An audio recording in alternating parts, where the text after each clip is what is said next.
Bharat express के CMD Upendra राय आज गाजीपुर के उस शहीद इंटर कॉलेज पहुंचे जहां उन्होंने शिक्षा ग्रहण की थी। उपेंद्र राय का कॉलेज के प्रधानाचार्य, उप प्रधानाचार्य समेत तमाम अध्यापकों ने माल्यार्पण कर सम्मान किया। शिक्षकों ने भारत एक्सप्रेस के सीएमडी उपेंद्र राय से जुड़े उन अनछुए पहलुओं पर भी प्रकाश डाला जिसमें छात्र जीवन में उपेंद्र राय में झलकती थी। अपने ही विद्यालय में अपने शिक्षकों का स्वागत देख उपेंद्र राय बेहद भावुक हो गए। इस अवसर पर उन्होंने कॉलेज के नवनिर्माण के लिए 50 लाख अनुदान की भी घोषणा की। यही नहीं, उन्होंने निराला मंदिर के लिए भी 25 लाख अनुदान की घोषणा की, जिसका शिक्षकों और कॉलेज के स्टाफ ने करतल ध्वनि से स्वागत किया, उनका अभिवादन किया। प्रधानमंत्री और मुख्यमंत्री दो ऐसे पद होते हैं।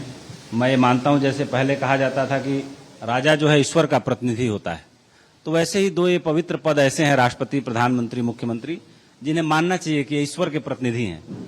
हमारे हैं लेकिन ईश्वर का भी अंश है, क्योंकि इतने लोगों की जिम्मेदारी है। 25 करोड़ आबादी है उत्तर प्रदेश की, और उत्तर प्रदेश के मुख्यमंत्री से सिर्फ निवेदन किया जा सकता है। मैं निवेदन जरूर करूंगा और मुझे भरोसा है कि वो मुझे इतना अच्छे से प्रेम करते हैं, पहचानते हैं कि मेरे निवेदन को ठुकराने में उन्हें 2 बार जरूर सोचना पड़ेगा। और वो भी जब विद्यालय के लिए मांगूंगा, हो सकता है व्यक्तिगत मांगता तो कुछ ठुकरा भी देते, लेकिन विद्या मंदिर के लिए तो मुझे लगता है नहीं ठुकराएंगे। तो कोशिश जरूर की जाएगी। मैं इतना ही कह पाऊंगा इस बारे में। दूसरी बात, 10 जनवरी को कार्यक्रम मास्टर साहब ने कह दिया तो सुनिश्चित ही हो गया, और 10 जनवरी को मैं एक 50 लाख रुपए का डिमांड ड्राफ्ट लेके आऊंगा, दूंगा विद्यालय को, और एक 25 लाख रुपए का डिमांड ड्राफ्ट में निराला विद्या मंदिर को भी दूंगा। तो मैं 75 लाख रुपए का डीडी बनवा के लेके आऊंगा, पहले से ही आज यहां बोल के जा रहा हूं।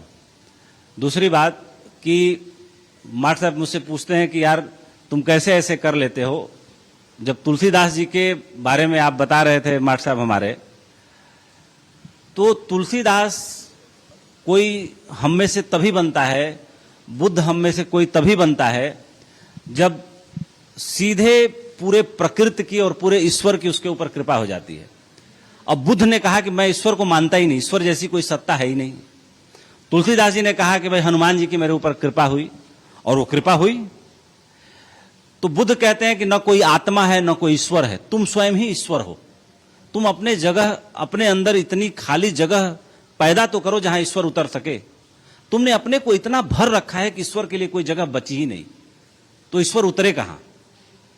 और बुद्ध से जब यशोधरा का संवाद गुरुजी ने बताया, मैं मानता हूं कि मानवता के इतिहास में बुद्ध और यशोधरा का इतिहास सबसे कीमती संवाद है। और आपने बिल्कुल सही बताया कि जब खबर मिली राजा शुद्धोधन को कि आपके तमाम बार सूचना देने के बाद बुद्ध अब कपिलवस्तु की ओर चल पड़े हैं, और जब गुप्तचर ने सूचना दी, सैनिक ने सूचना दी, तो राजा शुद्धोधन को लगा कि मेरा सिद्धार्थ वापस आ रहा है। उन्होंने कहा कि भाई पथों को फूलों से भर दिया जाए, तोरण द्वार सजा दिए जाएं, पूरे नगर में दिए जला दिए जाए, जहां तक उनकी यात्रा चल रही वहीं से फूलों की बारिश कर दी जाए ताकि उनके पैरों में वो न चुभे। तो महामंत्री ने कहा कि महाराज जरा ठहरिए, आपके सिद्धार्थ वापस नहीं आ रहे हैं। गौतम बुद्ध, शाक्य मुनि बुद्ध वापस आ रहे हैं, और उन्होंने पहले ही संदेशा भेजा है कि न तो वो महल में रुकेंगे न महल का खाना खाएंगे, वो महल के बाहर ही रुकेंगे दूर नगर से, और जो वो उनके भिक्षु बनाते हैं वही खाएंगे। राजा शुद्धोधन बड़े निराश हुए। फिर उनको सारी कहानी ध्यान आ गई कि कुलगुरु हिमालय से आए थे, कैसे बच्चे को हाथ में लिए फूट फूट के रोने लगे। फिर राजा शुद्धोधन डरे, कह रहे कुछ अनहोनी तो नहीं होने वाली।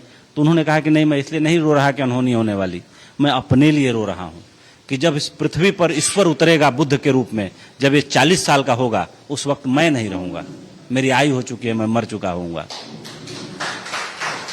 तो जब बुद्ध आते हैं दरबार में, मिलने आते हैं सबसे, खाना नहीं खाते हैं, वहां रुकते नहीं है, लेकिन मिलने आते हैं सबसे मिलते हैं, दरबार में बैठते भी हैं थोड़े समय के लिए। तो जब सब तरफ देखते हैं तो बोलते हैं कि महाराज यशोधरा नहीं दिख रही। पिता को पिताश्री भी नहीं कहते, महाराज कहते हैं। महाराज यशोधरा नहीं दिख रही। तो उन्होंने कहा कि उसने आने से इनकार कर दिया।